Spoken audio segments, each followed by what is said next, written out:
PDSU ఏర్పడి October 12, 13వ తేదీ వరకు 50 సంవత్సరాలు కావస్తున్నటువంటి సందర్భంగా పీడీఎస్యూ స్వర్ణోత్సవ సభలను ఈ నెల 30 ఠాకూర్ ఆడిటోరియంలో 50 వసంతాల స్వర్ణోత్సవ సభల్ని ఏర్పాటు చేయబోతుంది. మొత్తం దేశంలో రాష్ట్రంలో ఉన్నటువంటి విద్యార్థులందరికీ కామన్ విద్య కావాలని, శాస్త్రీయ విద్యా విధానం సాధించాలని, ఈ దేశం సమసమాజం సాధించే దిశగా విప్లవోద్యమాల్లో వాళ్ళు కీలక పాత్ర పోషించాలని, విద్యార్థులు లేనటువంటి పోరాటం లేదని ఎలుగెత్తి చాటినటువంటి జార్జి రెడ్డి వారసులుగా జంపాల,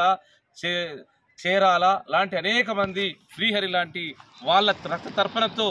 50 సంవత్సరాల విప్లవోద్యమంలో కీలకమైనటువంటి పాత్ర పోషించినటువంటి పీడీఎస్యూ 50 సంవత్సరాల స్వర్ణోత్సవ సభలు ఈ నెల 30న హైదరాబాద్లో జరగబోతున్నాయి. ఈ సభలను, ఈ స్వర్ణోత్సవాలను విజయవంతం కావాలని, విజయవంతం చేయాలని విద్యార్థులు, పూర్వ విద్యార్థులందరూ కూడా మొత్తం ఆ సభలను విజయవంతం చేయడానికి పెద్ద ఎత్తున కదలి రావాలని సిరికొండ మండల కేంద్రం నుంచి మేము విజ్ఞప్తి చేస్తున్నాం.